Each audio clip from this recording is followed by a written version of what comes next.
¿Qué tal? ¿Cómo les va? Aquí vamos de nuevo. Tercera y última clase de psicopatología. Como ustedes recuerdan, en la primera clase yo hice el cuadro general de los trastornos mentales, psicopatología, psico. Dejé de lado trastornos mentales originados en causas orgánicas como demencia, Alzheimer, etc. Centrado en el terreno de la psicopatología, dije que había 4 grandes estructuras. Cada una de ellas tenía distintos cuadros clínicos adentro. Las grandes estructuras clínicas eran las neurosis, cuadros transgresores, psicopatías y perversiones, psicosis, trastornos tóxicos, adicciones, etc. Eso fue lo que expliqué en la primera clase. En la segunda clase hablé de los conceptos generales para comprender las neurosis y los cuadros transgresores.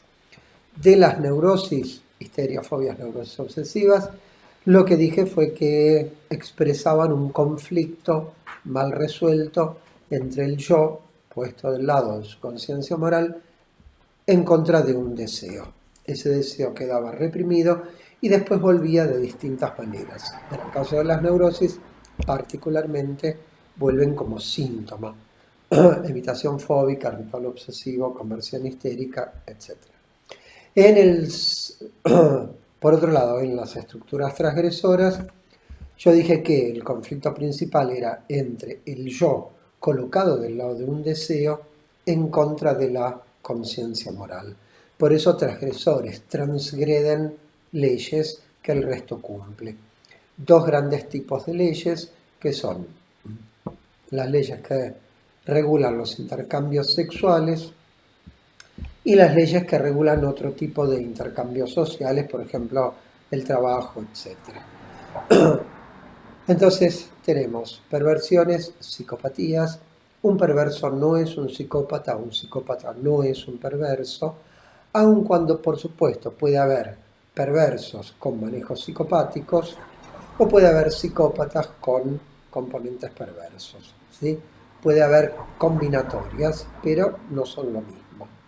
Quiero decir, no siempre un perverso es un mal tipo y no siempre un psicópata tiene trastornos sexuales, patología sexual. ¿Se entiende, no? Hoy vamos entonces a la tercera clase, la tercera gran estructura, que es la de las psicosis. Las porque son varias. Adicciones queda para clases más adelante, así que esa cuarta estructura de los trastornos tóxicos no entra.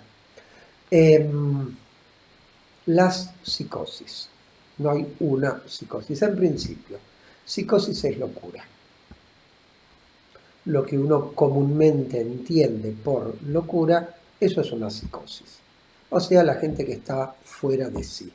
El término psicosis es un término técnico moderno. Anteriormente se usó otros términos para designar este estado de la locura. Por ejemplo, el término alienado. Alienado es aquel que está fuera de sí. Distintas formas, distintas maneras en las cuales se lo llamó. Digo, las psicosis porque no hay una sola, sino que hay distintos cuadros psicóticos. ¿Cuántos? Y eso va a depender del manual que ustedes consulten, porque de acuerdo al manual se van a encontrar con 3, 5, 10, 28, 114, cuestión de diagnósticos, ¿sí? Pero en principio que quede claro que el campo de la psicosis no es un campo homogéneo. No se puede hablar en propiedad de el psicótico como si fuera uno o como si todos fueran iguales. Porque hay distintos tipos de psicosis que enseguida vamos a ver.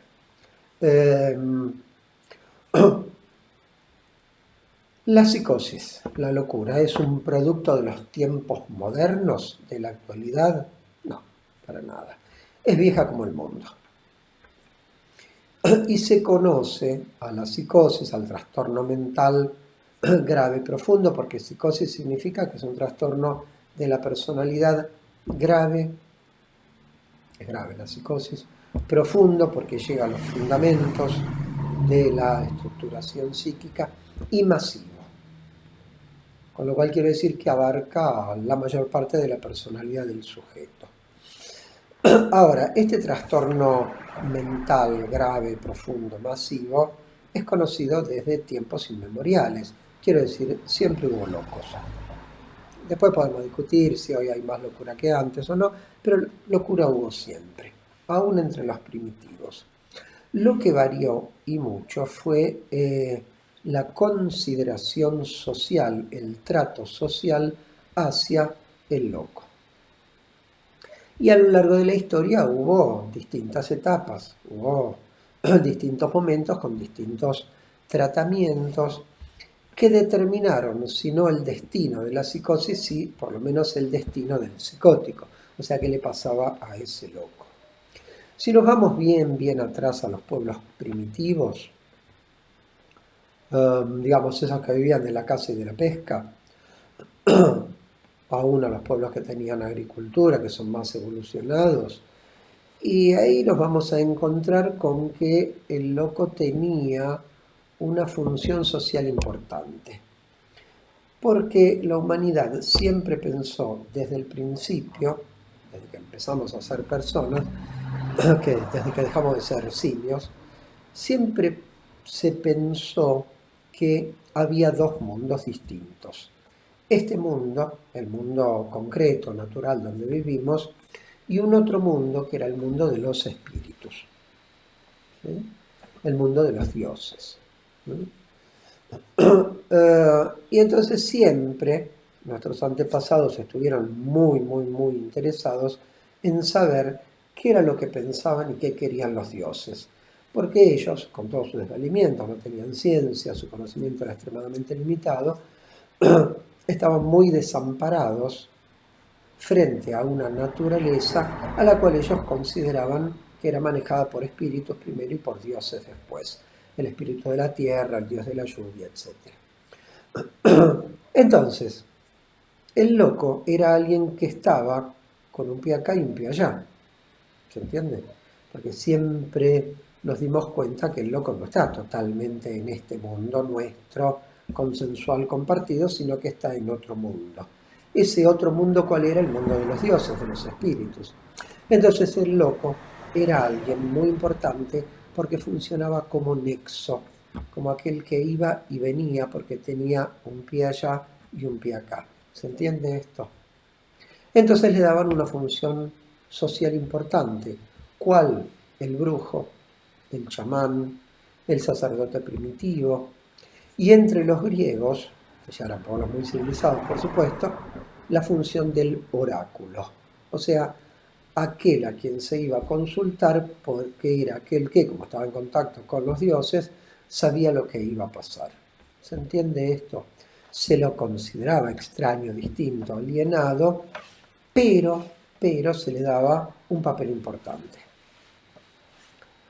Una segunda etapa en el trato social de la locura comienza con el hecho del cristianismo convertido en religión oficial en Roma.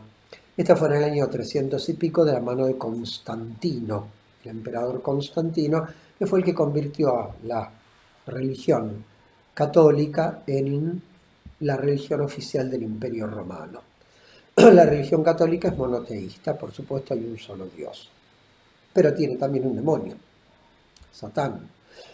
Entonces ellos seguían pensando que el loco era alguien que estaba en contacto con el otro mundo, con el mundo de los espíritus, pero con los espíritus malignos. O sea, que el loco era alguien que estaba en contacto con Satanás, o que era un agente de Satanás en la tierra. Por lo tanto, el loco empezó a ser considerado un sujeto socialmente peligroso, dañino, nocivo. La máxima expresión de esto, por supuesto, llega con la aparición de la Inquisición allá por el 1200 y termina corporizándose sobre todo en la figura de las brujas. Las brujas eran consideradas mujeres que tenían trato carnal con el demonio. ¿Qué se hacía entonces a partir de este momento con los psicóticos? Se trataba de eliminarlos. ¿Por qué? Porque eran potenciales agentes de Satanás.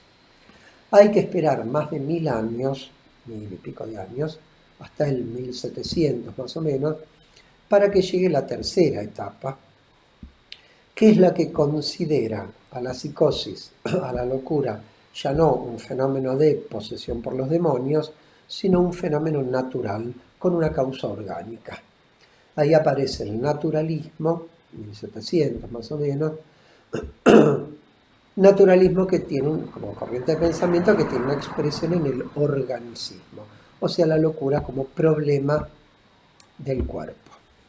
Y hay que esperar hasta finales del XIX, principios del siglo XX, para que aparezca la cuarta posición, que es la, perdón, con la tercera, con el naturalismo aparecen los hospicios, o sea, los asilos donde se los encierra porque eran peligrosos para sí mismos y para los demás. No porque fueran agentes del demonio, sino porque no sabían lo que hacían. Esta tercera corriente se mantiene hasta hoy en día con lo que ya hablé en la primera clase de la idea de la etiología orgánica en la psicosis. Tenemos que esperar hasta finales del siglo XIX, principios del siglo XX, básicamente a Sigmund Freud, para que aparezca la cuarta etapa, la cuarta idea. La idea de que la psicosis no es posesión demoníaca, tampoco es un problema del cerebro, sino que es un problema psicológico,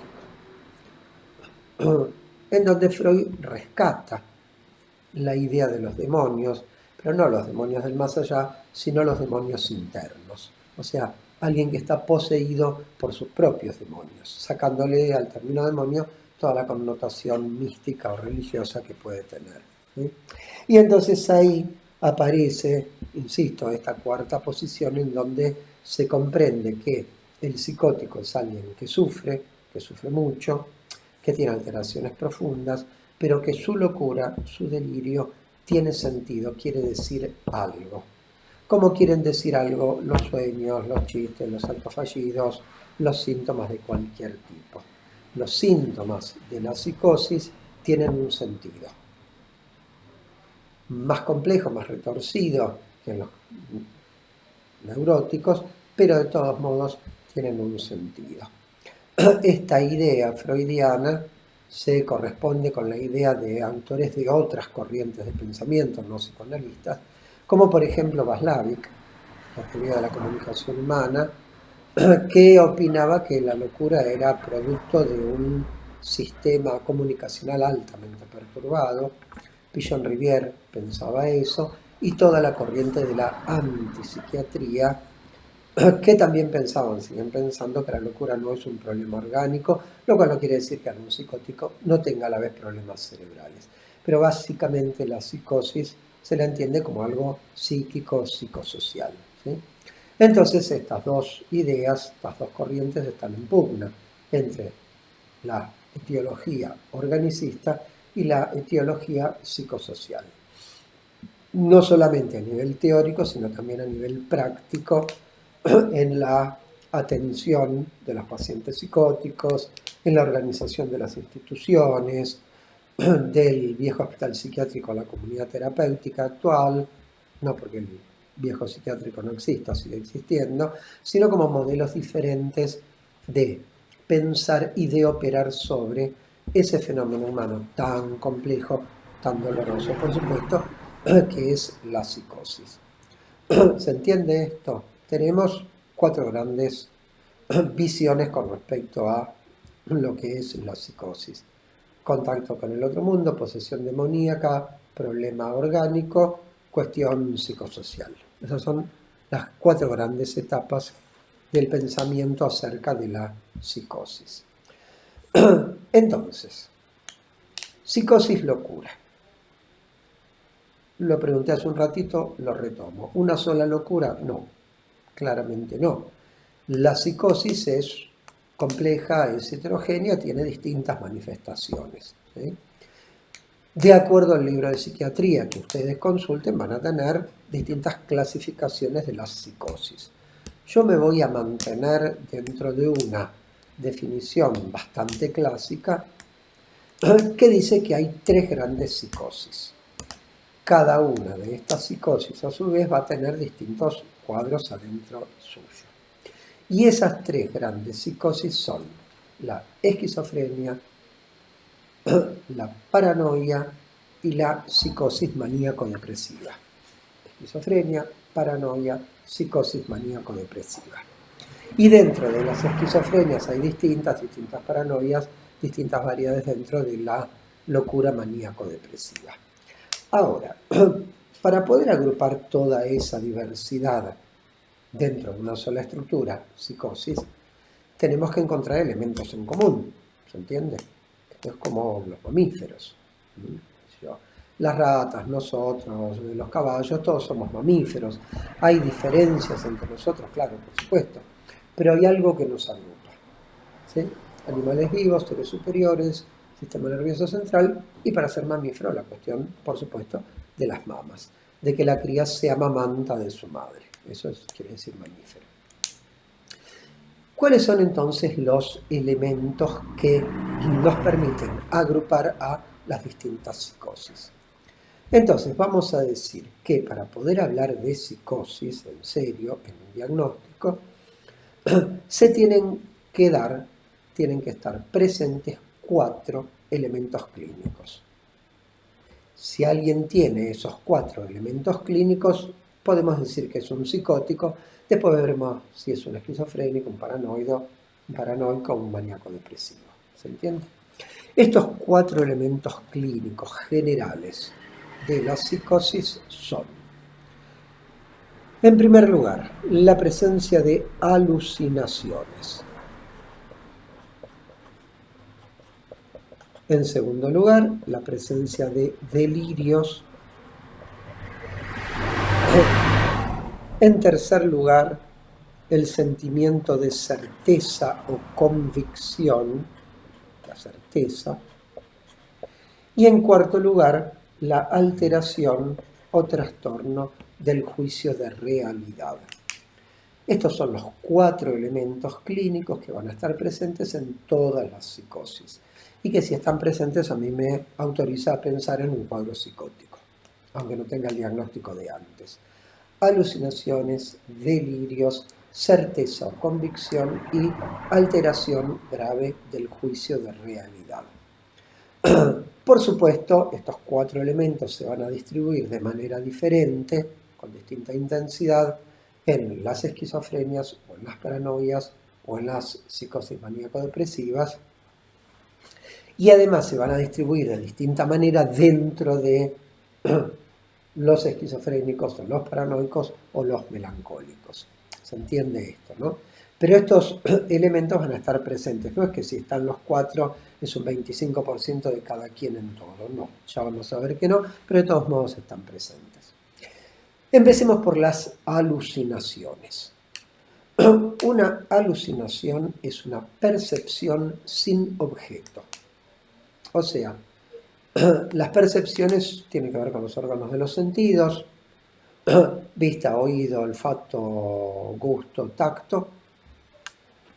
Y esos órganos de los sentidos a mí me permiten captar la información que viene de afuera. ¿Okay? Bien. Pero una alucinación es una percepción sin objeto.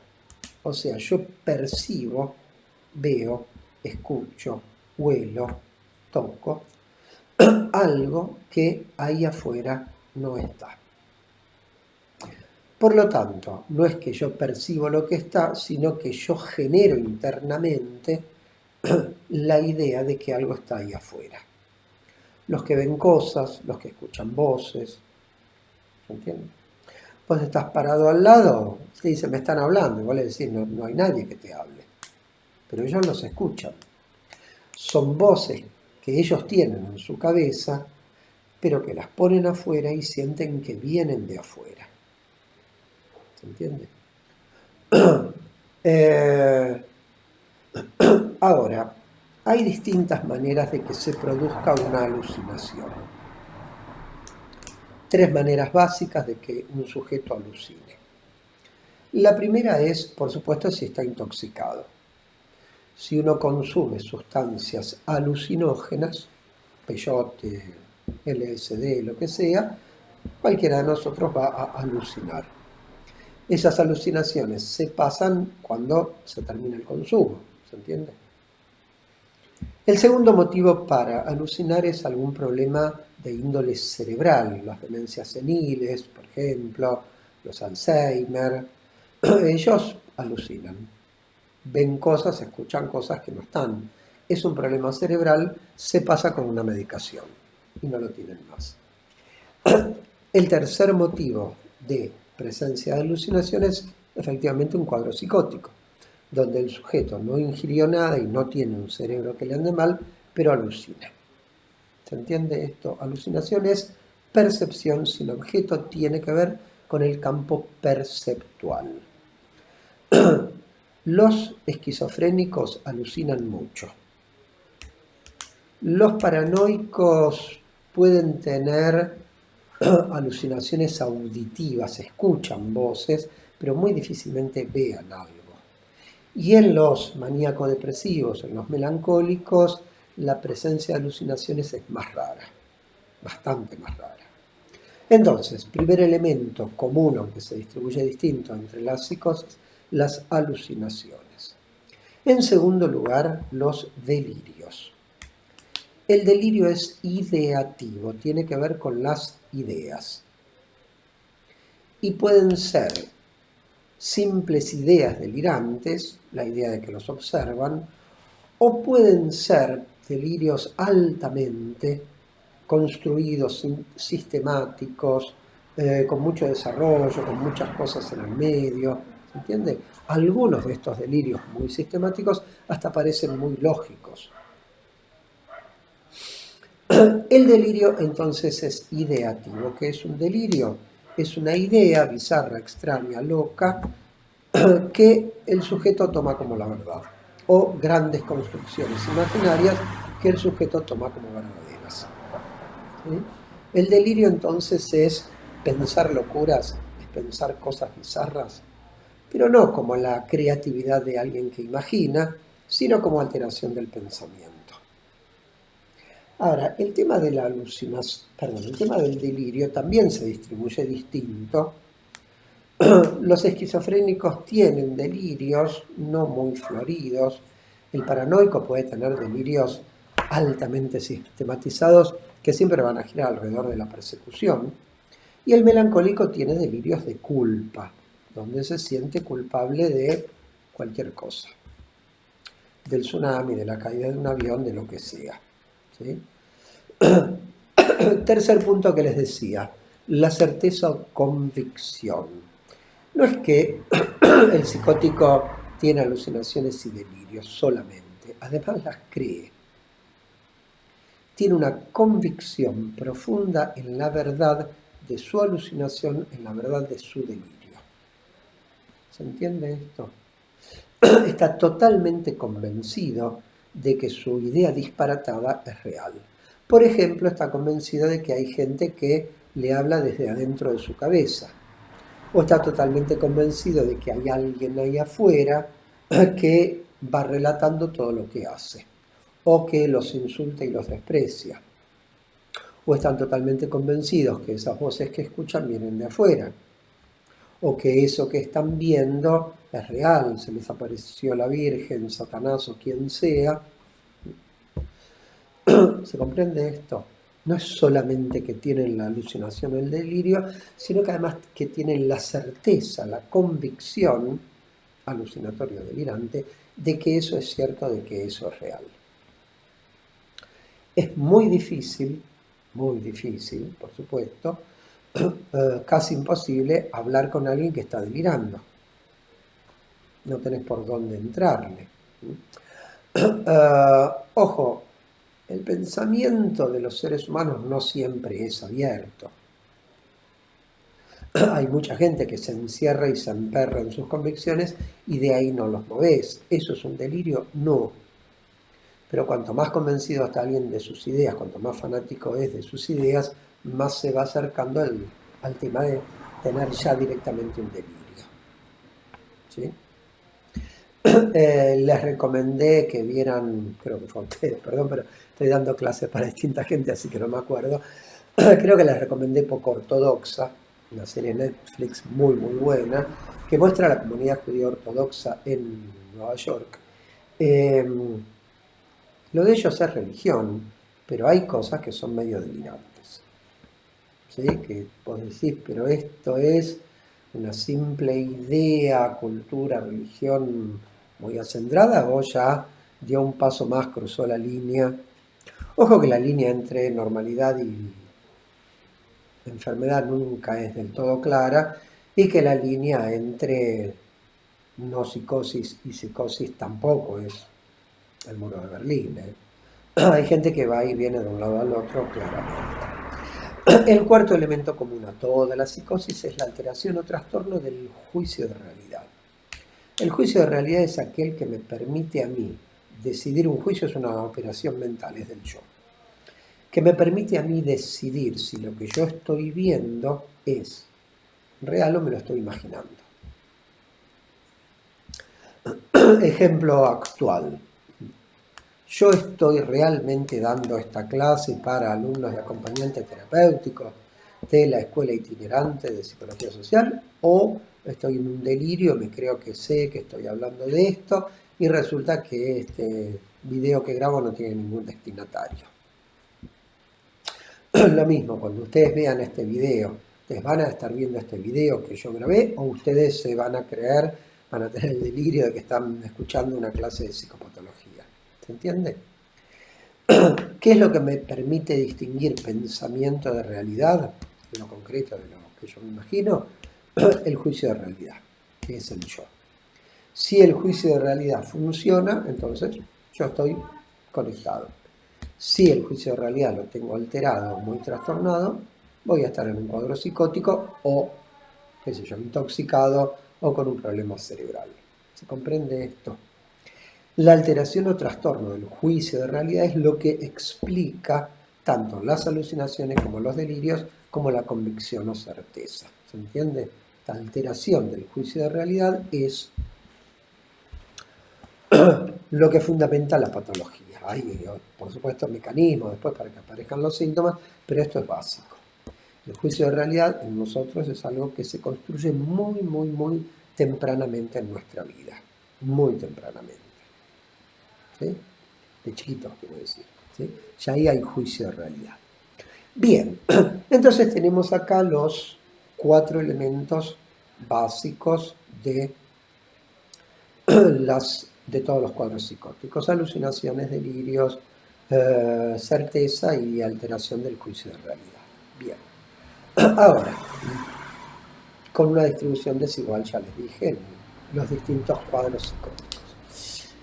Empecemos entonces por las esquizofrenias, ¿sí? Las esquizofrenias son variadas. Hay distintos tipos de esquizofrenia.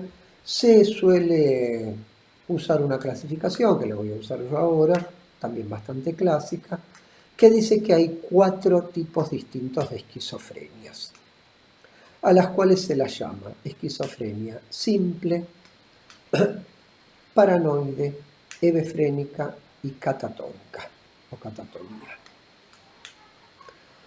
La esquizofrenia simple es un esquizofrénico, un psicótico por lo tanto, que tiene una gran pobreza mental, simbólica, y que ni siquiera es capaz de producir grandes sintomatologías como pueden producir los paranoicos que hacen grandes delirios, etc. Es un psicótico pobre, psíquicamente muy pobre, muy limitado, que vos lo mirás y te das cuenta que está del otro lado, que está alienado, que está loco, pero que no tiene una gran producción sintomática. El esquizofrénico simple suele ser alguien bastante tranquilo, es un loco bueno, digamos, que por ahí en algún momento tiene algún cuadro de agitación psicomotriz, pero que suele no ser violento. Y no presenta tampoco grandes alucinaciones ni grandes delirios, porque simplemente no tiene con qué psíquicamente para producir eso. Es como el loco tonto, digamos, ¿sí? La esquizofrenia paranoide ya tiene más riqueza psíquica y es un esquizofrénico que tiene ciertos componentes o ciertas ideas paranoides. Paranoia quiere decir persecución. Entonces, por ejemplo, es el esquizofrénico que está convencido que le roban los pensamientos. Que él tiene pensamientos y que viene alguien y se los roba. o que está convencido que hay alguien ahí afuera que va relatando las cosas que hace. Entonces, bueno, ahora se levanta, ahora se va al baño, ahora se peina, ¿sí? No construyen grandes delirios, pero pueden tener un cierto componente delirante. Hay algo que no dije y es que las alucinaciones, que hay de 10.000 tipos distintos, pero las alucinaciones se las suele dividir en dos categorías, que son positivas y negativas. La alucinación positiva es cuando uno ve o escucha algo que no existe. Voces, imágenes, qué sé yo. El esquizofrénico se para frente al espejo y dice quién es ese porque no se reconoce, o ve la cara del diablo en el espejo, o ve la cara de la Virgen en una pared en blanco, ¿se entiende? Pero después están las alucinaciones negativas. Negativas quiere decir que no perciben algo que sí está. Entonces, tenés el esquizofrénico que te dice que le falta un brazo. Lo tiene, obviamente que lo tiene, vos le decís, pero ahí lo tenés. Y te dice, no, a mí me falta un brazo. ¿Se entiende? Como que sustraen algo que tendría que estar presente, lo tendrían que percibir y no lo perciben, no lo ven. El esquizofrénico en general se caracteriza por ser el que tiene el trastorno de pensamiento más grave, porque el esquizofrénico está lleno de ideas y de representaciones bizarras, pero además tiene una alteración profunda, una ruptura profunda de su cadena de pensamientos. El paranoico, el melancólico son más lógicos, pueden seguir un hilo en su pensamiento. El esquizofrénico es como que le explotó, por lo menos cuando está en brote psicótico es cuando el sujeto presenta alucinaciones o delirios. Vuelvo entonces, la esquizofrenia paranoide tiene un delirio, una idea delirante de que lo persiguen. Después tenemos la hebefrenia con H, todo junto, hebefrenia, que sería algo así como el loco lindo, el loco divertido, donde todo el mundo se da cuenta que está chapita, que está pirucho, que está del otro lado, uso términos comunes para que se entienda, pero que es lindo, ¿viste? O es divertido, o es peace and flowers, o que yo es cariñoso, y entonces es el loco bueno del pueblo, digamos, o del barrio, ¿viste? Ese que todo el mundo sabe, ¿viste? Que está del otro lado, pero es divertido, digamos. No deja de ser un psicótico, no deja de estar loco, pero tiene esta característica. Y finalmente la catatonía. El catatónico es aquel, es el grado extremo posiblemente, de la esquizofrenia, que es aquel que no se mueve, que es una planta, que es un vegetal, que vos lo sentás en una silla y volvés a las 6 horas y está ahí, no se movió, no sé, nada. No tiene ni siquiera la posibilidad de manejar su motricidad como sí tienen los otros esquizofrénicos. ¿Sí? Para ver esquizofrenia hay muchas películas muy buenas. De la catatonía hay una argentina que es muy buena, que se llama Hombre mirando al sudeste. Es una película argentina que tiene sus 25 años, debe tener, que es la historia de alguien que está internado en el Borda, que tiene un delirio, se cree que él es un aparato de radio que recibe ondas del espacio, y entonces se queda horas y horas en el patio del Borda, verano, invierno, frío, calor, le da lo mismo, lo registra, horas y horas mirando hacia el sudeste porque de ahí recibe las ondas de radio. ¿Sí? Ese es un catatónico con un delirio donde ni siquiera considera que él es una persona. El esquizofrénico puede pensar que él es un aparato de radio, puede pensar que es Napoleón, puede pensar que es, qué sé yo, no sé, una impresora 3D, cualquier cosa, ¿sí? Porque tiene una alteración profundísima de su identidad. Más películas sobre esquizofrenia. Clásico de clásicos, Psicosis de Hitchcock. Película de los años 60, blanco y negro, gran película, gran película. El tipo que atiende un hotelito al costado de la ruta y que tiene a la madre enferma que vive en el piso de arriba. Genial película.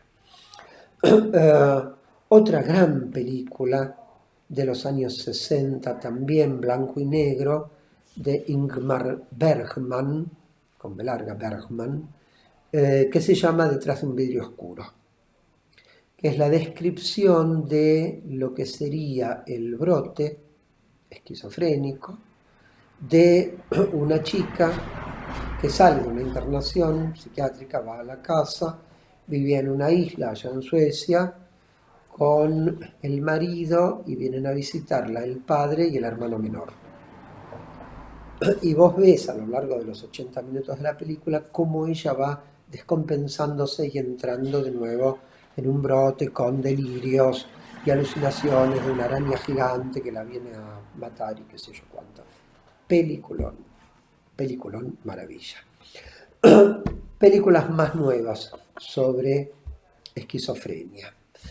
A ver, hay una que se llama Claroscuro, todo junto, Claroscuro, que trabaja Geoffrey Rush, actor inglés que es el pedagogo del discurso del rey, ¿vieron? El que trata de sacar la tartamudez al rey, un actorazo, que es la historia real de un pianista, un prodigio infantil de la música que a los 20 años hace un brote psicótico, malo, interno, está añares internado, y después sale y retoma su vida y retoma el piano. Muy buena película también. Más moderna, por supuesto, Una mente brillante con Russell Crowe, también una historia real del matemático, que es un genio de la matemática, pero al mismo tiempo está muy chapa. Y entonces se cree que él es un agente de la contrainteligencia norteamericana y que tiene por tarea espiar al espionaje inglés, contrainteligencia, contraespionaje. Todo eso era un delirio de él, por supuesto. Y que además tenía una alucinación muy precisa, se le aparecían un amigo y una nena. En el medio de la calle, donde fuera, se le aparecían y hablaban, era una alucinación de él.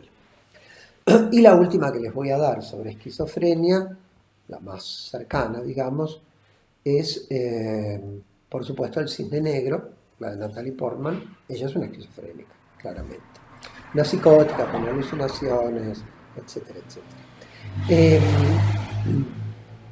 Y ahora están dando, creo que en HBO, una miniserie con Mark Ruffalo, donde son dos hermanos, es él que hace los dos personajes. Uno está sano y el otro es un psicótico. No la he visto, la tengo anotada para verla. Él trabaja muy bien, así que... Bueno, perdón. Y la más nueva de todas sobre psicosis es, por supuesto, El Guasón. ¿La vieron? Qué película. Un trabajo de Joaquín Phoenix, es impresionante. Ese tipo lo que trabaja es un psicótico total, que termina saliendo de su pobreza mediante un delirio megalómano. La megalomanía es el delirio de grandeza y los esquizofrénicos pueden tenerlo, ¿sí? Esa película es genial. Más la actuación de él que la película, pero digamos que la película también es muy buena. Esto con respecto entonces a esquizofrenia. Alteración del pensamiento, trastorno profundo de la identidad, fuga de ideas, ciertos delirios, pocos, ciertas alucinaciones, no muchas, ¿sí? Es posiblemente el cuadro más deteriorado dentro de la psicosis. En segundo lugar, las paranoias. Paranoia quiere decir persecución. El paranoico es aquel que está convencido que lo persiguen. Y el paranoico es muy agresivo y puede ser un peligro para los demás. ¿Sí? Van casi 40 minutos, paro acá y después sigo porque si no va a ser demasiado pesado para subir, ya retomo.